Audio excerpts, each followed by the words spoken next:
7 দিনের আলবেনিয়া ট্রিপের 4th আর 5th day share করব আপনাদের সাথে। আজকে থাকবে একই দিনে গ্রিস আর আলবেনিয়া ভ্রমণের অভিজ্ঞতা।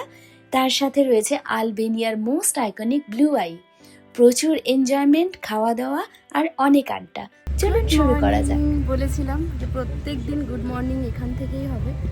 তো এই যে বলছিলাম না, সমুদ্রের ওই পারে গ্রিস আর এই পারে আলবেনিয়া। আমরা তো আলবেনিয়ায় আছি, বাট আমাদের এটা প্ল্যান ছিল না যে আমরা গ্রিসে চলে যাব। তো বেশ মজা লাগছে সকাল থেকে। তো ওখানে যাব, কিন্তু তার আগে চলুন ব্রেকফাস্টটা সেরে নিই। এখানে যেটা না বললেই নয় সেটা হচ্ছে এখানকার ফলগুলো একটু বেশি পরিমাণে মিষ্টি মনে হচ্ছে। মেঘ কি করেছে এই কদিন, ব্রেকফাস্টে ওর ফার্স্ট প্রায়োরিটি ছিল এই ফলগুলো।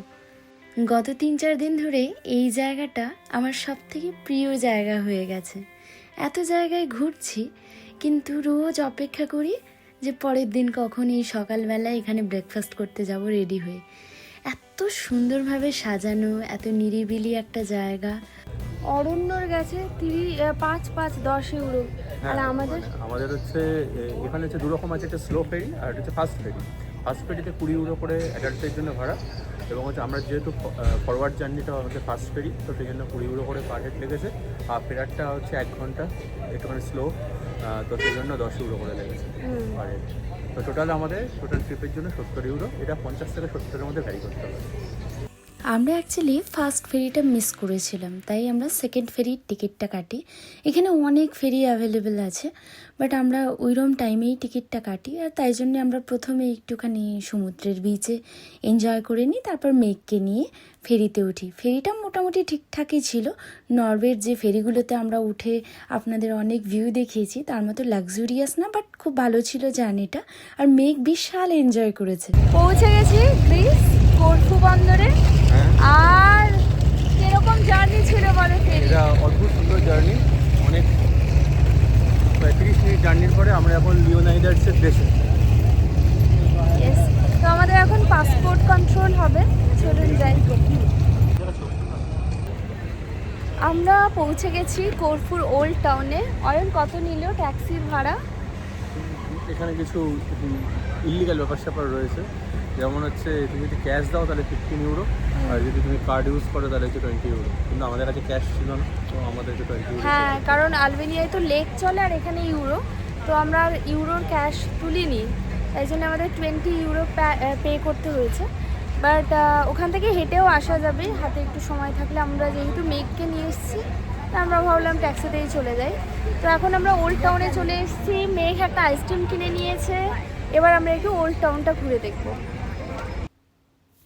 হাতে বেশ কিছুটা সময় ছিল, তাই জন্য ভাবলাম যে শহরটা একদম সুন্দর করে ঘুরে দেখব, এখানকার ভাইব নেব, আর গ্রিসের খাবার দাবার খাবো, আর একটু দেখব যে ব্যাপারটা মানে আলবেনিয়ার সাথে গ্রিসের পার্থক্য কতটা।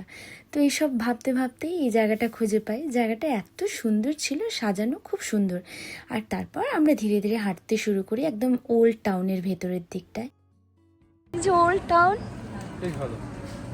আমার ব্রুকসের কথা মনে হচ্ছে, জানো বেলজিয়ামে গেছিলাম না, ব্রুকস।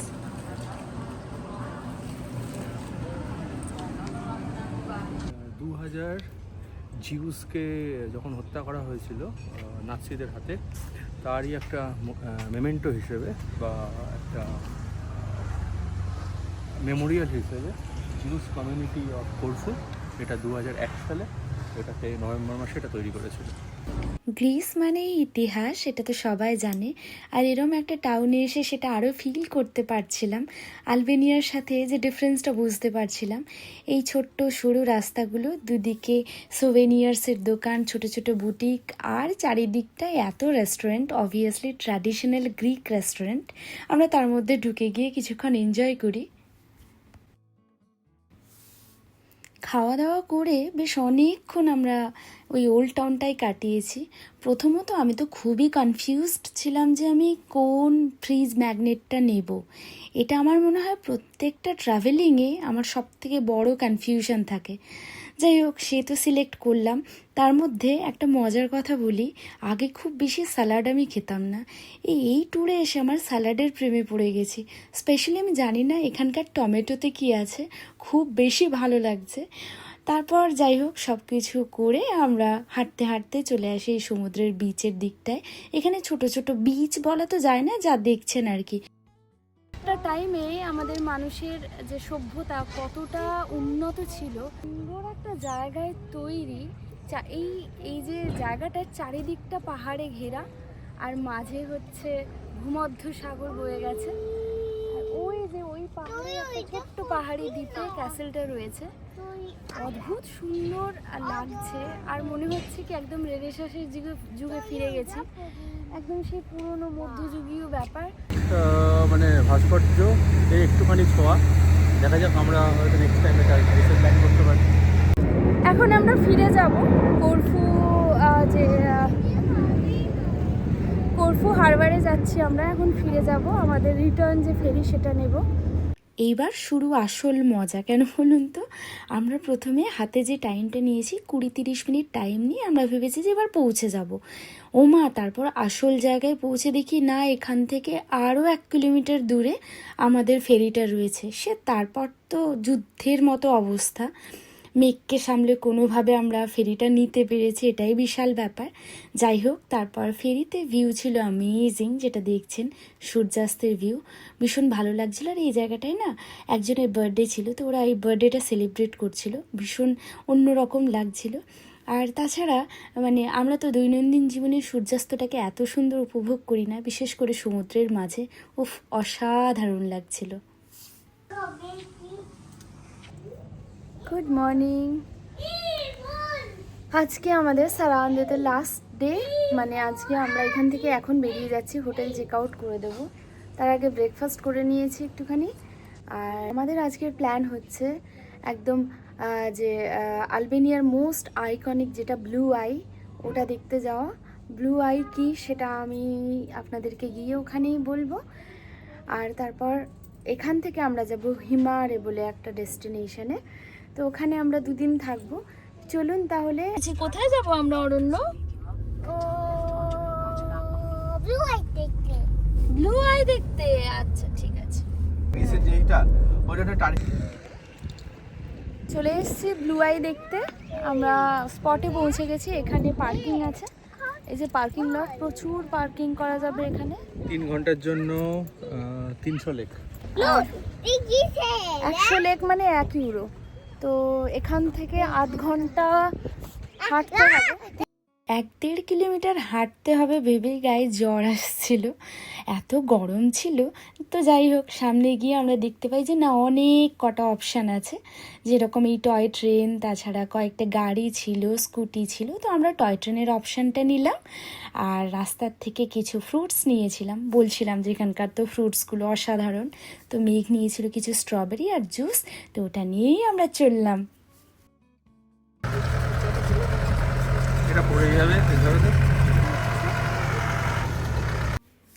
এই যে কিউট টয় ট্রেনটা দেখছেন, এটা অ্যাকচুয়ালি ব্লু আইয়ের থেকে ফিরছিল, আর আমরা এই রেড টয় ট্রেনটাই ছিলাম। এখান দিয়ে আমরা ব্লু আইয়ের দিকে যাচ্ছিলাম। তো যাওয়ার পথটা খুব সুন্দর ছিল, দূরে পাহাড় ছিল, তারপর ছোট্ট নদী, বেশ সুন্দর, মানে ওর দি টাইম কেটেছে। আর খুব মজা লাগে এরম খোলামেলা টয় ট্রেনে করে যেতে, বাচ্চাদের তো খুবই মজা। এই যে দেখুন কয়েকজন হেঁটে হেঁটে আসছে। এই অলমোস্ট পৌঁছে গেছি, ব্রিজটা পেরোলেই আমরা ব্লু আইতে পৌঁছে যাব। তো অলরেডি আমি নেমে চলে যাচ্ছিলাম, আর এই ভিউটা খুব ভালো লাগছিল, তাই জন্যে। এই যে এইবার দেখুন ব্লু আই, আর এর বিশেষত্ব কি আমি একটু পরেই আপনাদের বলবো, তো তার আগে দেখে নিই। আমাদের পেছনে যে ন্যাচারাল ফেনোমেননটা রয়েছে সেটাকে এখানে বলে ব্লু আই। মানে একদম উঁচুর থেকে দেখলে মানুষের চোখের মতো দেখতে লাগে, ভীষণ সুন্দর। যে চোখের যে মনির যে পোর্শনটা দেখাচ্ছে প্রচণ্ড গভীর আর কি, আর একদম ব্লু কালারের, ডার্ক ব্লু কালারের। সত্যি উঁচুর থেকে দেখতে মনে হচ্ছে একদম মানুষের চোখের মতোই দেখতে শেপটা। তো এটাই এখানকার একটা মেন অ্যাট্রাকশন। আর আমার তো বেশ ভালো লেগেছে হচ্ছে জার্নিটা, থ্রু আউট যে জার্নি টয় ট্রেনে করে এলাম। এখানে অনেক কিছু অ্যাভেলেবল আছে, ইদার টয় ট্রেন, না হলে হেঁটে আসা যায়, আর তা না হলে হেঁটে 2 কিলোমিটার আসতে হয়, ইলেকট্রিক স্কুটি। হ্যাঁ, তা না হলে ইলেকট্রিক স্কুটি, আরও একটা কিছু রয়েছে। আর একটা মানে শেয়ার্ড গাড়ি যেটা এয়ারপোর্টে দেখা যায়। হ্যাঁ, শেয়ার্ড ভ্যান রয়েছে। তো এই জিনিসগুলো রয়েছে। তো আমরা ডিসাইড করলাম টয় ট্রেনটা ভীষণ বেশ মজার লাগছিল। তো টয় ট্রেনটার টোটাল ভাড়া আমাদের অ্যাকচুয়ালি এখানে আসতে যেটা খরচা হলো সেটা হচ্ছে পার্কিংয়ের জন্য 300 লেক, আর এন্ট্রি নিতে মানে এই ব্লু আই দেখার যে জায়গায় আসতে Per হলে head? 100 lake, per head 50, per head 50, আর দুজনের 100 লেগেছে। বাচ্চার আর- ফ্রি। হ্যাঁ, বাচ্চা ফ্রি। আর যেটা আমরা টয় ট্রেনটা নিলাম ওটা 250 করে, যাওয়া আসা দুটো, পার পার্সন 250 করে। তো আমাদের দুজনের 500 লেগেছে। হ্যাঁ, আর ওয়ান ওয়ে হলে 300। ওয়ান ওয়ে তাহলে হলে দুজনের 300, আর বাচ্চার তো ফ্রি। আমার তো বেশ কনভিনিয়েন্ট মনে হয়েছে, আর জায়গাটাও সুন্দর, ভালো এক্সপিরিয়েন্স হবে। এখানে অনেক মজার রেস্টুরেন্টও experience। রয়েছে। হ্যাঁ, অনেক রেস্টুরেন্টও রয়েছে ওখানে, আর অনেক ফ্রুটসের দোকান রয়েছে। এটা আমার খুব মজার লেগেছে। নরওয়েতে তো এরকম বিশাল কিছু পাই না, কোনো একটা টুরিস্ট অ্যাট্রাকশনের জায়গায় অনেক ছোটোখাটো দোকান পাওয়া যায় না, বাট এখানে খুব ভালো লেগেছে। অরণ্য, তুমি কি মজা করেছো? তুমি বলে দাও। বলো, আমি ভীষণ মজা করেছি। আমি ভীষণ মজা করেছি। এটা হাম্পি দি দাও। একটা ব্লু আই দেখে আমরা বেরিয়ে পড়েছিলাম হিমারের দিকে একেবারে। তো তার মাঝে আমরা কিছু ফল নিয়ে নিই আর বেদানার জুস খেয়েছিলাম, বেশ মজার ছিল। তো তারপর আমরা গাড়িতে করে যেতে যেতে যেটা ফিল করেছি যে জায়গাটা বেশ চ্যালেঞ্জিং, কারণ এখানে প্রচুর হেয়ারপিন রয়েছে। আর মাঝপথে তো মেঘের ভালোই সিকনেস হয়েছিল, মেঘ অ্যাকচুয়ালি বমি করেছে, এটা যেটা কোনো দিনও হয়নি। মানে নরওয়েতেও এরকম প্রচুর হেয়ারপিন রয়েছে, বাট মেঘ এতটা অসুস্থ কখনো ফিল করেনি। কিন্তু এই জায়গাটায় জানি না উল্টোপাল্টা খাওয়া বা কিছুর কারণে হোক, মেঘের একটু সিকনেস হয়েছিল, আমারও ঠিক ভালো লাগছিল না। আমরা কোথায় আছি? আমরা কোথায় আছি তুমি বলো, আমরা কোথায় আছি? তুমি বলো। আমরা কোথায় আছি? হিমারে কোথায়? মানে বাড়াবাড়ি হওয়ার আগেই আমরা পৌঁছে গেছি, এটাই বিশাল ব্যাপার। তো এখানে এসে দেখছি প্রকৃতি একদম চেঞ্জ হয়ে গেছে, প্রচুর অলিভের গাছ। মনে হচ্ছে এখানে অনেক ভালো ভালো কিছু আবার এক্সপিরিয়েন্স পেতে চলেছি। তো যাই হোক, প্রথমে আমরা হোটেলে চেক ইন করবো, তারপর আমরা একটু ঘুরে বেড়াবো।